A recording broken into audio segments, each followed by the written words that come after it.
Okay, in the last video we saw opportunity cost, and we were measuring that. Your opportunity cost is what you give up to get something. And so we were seeing that graphed out and measured. We wanted more tacos, so we had to have less lightsabers. It would be really cool though if we could have more tacos and more lightsabers at the same time. The question is, how do you make that happen? And so on the graph here, we've got an example of our production possibilities curve like it was before, but we're dreaming of pushing it outwards so that we can have more tacos and more lightsabers at the same time. And that's everyone's dream, more. All right? So how is that possible, especially for our country?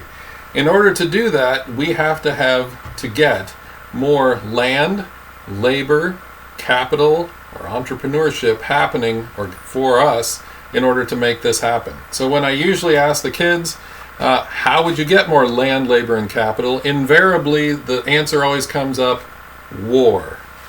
All right? So for your notes, the number one thing that seems to always come up, because maybe we're all barbarians at heart, but people say war. If you want more land, labor, and capital, let's go steal it. Well, this has been the answer for empires since the dawn of time. I mean, we can talk the Babylonians, the Medes and Persians. Alexander the Great was great for stealing everyone's land and killing everyone. You know, I'm not sure that makes him so great. But, yeah, you know, who was the greatest at this? The Romans lasted it for a long time with their empire by doing this very effectively. Go to some place, kill the people, take the stuff, make it yours, and now you're rich. So their answer was war. And many, if not all wars have been fought over resources. How do we get those resources and allocate them for us and someone else doesn't get them? Okay?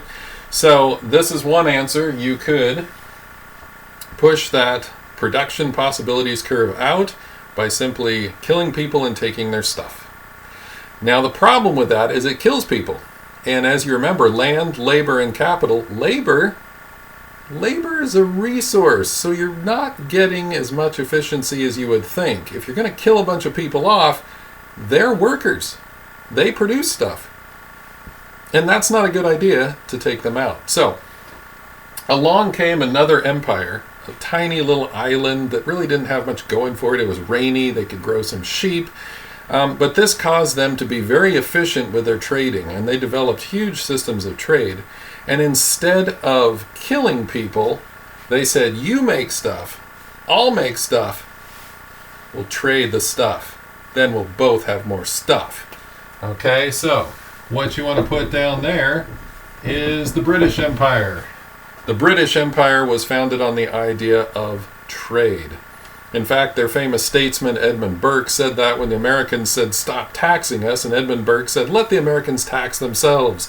We don't make money by taxes, we make money by trade. Well, if only the King of England had listened to Edmund Burke, they might not have gone through the whole revolution and we wouldn't have to fight the war. We could have gotten where we were a lot simpler. Okay. So that's really the foundation of the British system, and they discovered the idea of trade. And we're going to put a whole chapter into that and talk about it. So it's very, very important. Another way we could push this curve out is a third empire that has come along in history that has done something that really no one else has. And if you could guess the empire, it's us, the American empire. How do we push the production possibilities curve out? We do something with technology. Okay? So the American empire is founded on the idea that if you can develop your technology to its furthest extent, you can become more and more efficient. You can develop factories that will produce tacos in a super efficient way. You can develop lightsaber factories in a super efficient way. In fact, America is so good at this, we have won over half of all the Nobel Prizes given out in the world. Okay? The age of invention was the age of America, because Americans were inventing so many things, and still are today, that we take advantage of. So you can push this production possibilities curve out if you develop your trade and your technology. And I would have to say that most economists would say these are the ones that you really want to focus on. Trade and technology are probably the ones that are going to give you the biggest benefit. War, not so much. It kills people. That's bad. Okay? There is a fourth way that we found to push the production possibilities curve out.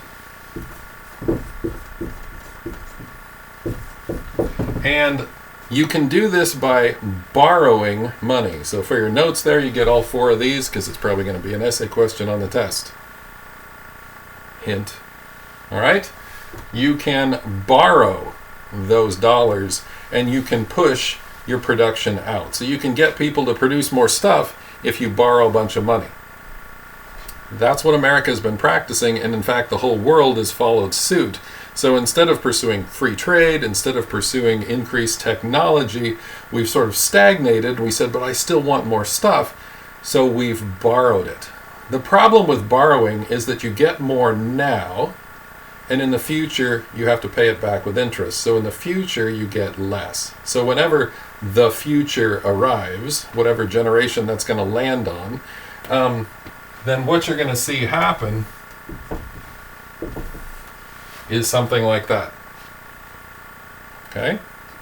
So you can push your production possibilities curve out in the short term with borrowing, but in the long term, what's going to happen is it's going to come back to some point inside of the old curve, and you're actually going to live a much poorer lifestyle than you would have otherwise. So this has policy implications for us going forward, because as a country it's looking like that's what's happening right now, and that explains some of the unrest and rioting in the streets, because people are saying, hey, wait a minute, my parents and grandparents lived out here with borrowing this money, but if I have to pay it back, I'm going to have to live over here. I didn't vote for that, and I'm not really sure I want that, and I'm a little upset about that. So this is part of the problem when you engage in borrowing. If you do so, at some point you're going to have to pay the price. You can live large now, you will live less large later. So this is saying that what will happen is, if there's too much borrowing, too much debt, there will be a debt collapse, and then we will regress. We will have to go back to having fewer tacos and fewer lightsabers. And so that's not a very good solution either.